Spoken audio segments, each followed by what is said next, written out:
అది మేమిచ్చామని అబద్ధాలు చెప్పుకునే బ్రతికే పరిస్థితి అనమాట వైఎస్ఆర్సీపీ పార్టీ. అది సెంట్రల్ గవర్నమెంట్ ఇచ్చిన క్రాప్ ఇన్సూరెన్స్ ఇన్పుట్ సబ్సిడీని మేము ఇస్తున్నాం అని చెప్పుకున్నారు వీళ్ళు. పంట నష్టపోయిన రైతులకి ఇంతవరకు ₹1 వాళ్ళు ఇవ్వాల ఎవరికి. ఈ ఈ వీళ్ళ గవర్నమెంట్ వచ్చిన తర్వాత ఒక 3 సార్లు తుఫాన్లు వచ్చాయి. 3 సార్లు చాలా వందల ఎకరాల్లో పంట నష్టమైంది. కనీసం ఒక్క ఎకరంలో రైతుకు కూడా వాళ్ళు పంట నష్ట పరిహారం ఇవ్వనే లేదు. ఇట్లాగా రైతులకి ట్రాక్టర్లు ఇస్తామని చెప్పారు. ఊరూరా ప్రతి రైతుకి ట్రాక్టర్ అన్నారు. ఏది ట్రాక్టర్లు? వీళ్ళు ఇచ్చిన ట్రాక్టర్లు పొందా? అసలు పంట పరిహారమే లేదు. ఇక ట్రాక్టర్ల దగ్గరికి వెళ్ళారు. గిట్టుబాటు ధరే లేదు.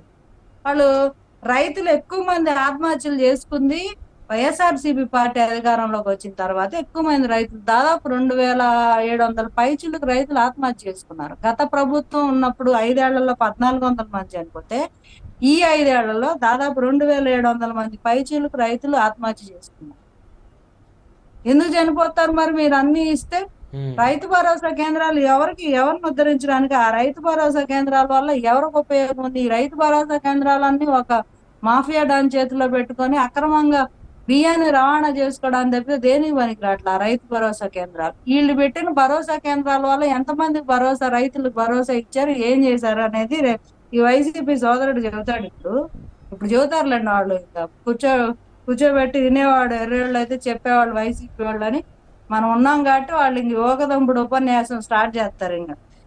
సో ఇవన్నీ ఏంటంటే మేనిఫెస్టో పెట్టంగానే సరికాదు, అమలు చేయగల క్యాపబిలిటీ ఉండాలి. అమలు చేయగల క్యాపబిలిటీ 100కు 100% ఫర్ షూర్ కూటమి చేస్తుంది, అందులో డౌటే లేదు.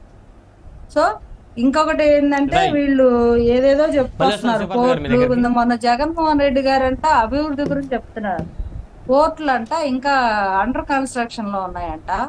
ఫిషింగ్ హార్బర్స్ అంటే ఏదో లెక్క చెప్పారు, భలే కామెడీగా. పోర్టులన్నిటినీ లక్షల కోట్ల విలువైన పోర్టుల్ని వాళ్ళ అనునయులకి బినామీలకి అతి డెడ్ చీప్ అన్నమాట. ఆంధ్ర రాష్ట్రంలో పోర్టులు డెడ్ చీప్ అని చెప్పి ఇక్కడ చౌక్ కొనుక్కోవడానికి వచ్చారు. అదాని వాళ్ళు, రిలయన్స్ వాళ్ళకి గట్టబెట్టి ఊరుకుంటున్నాడు.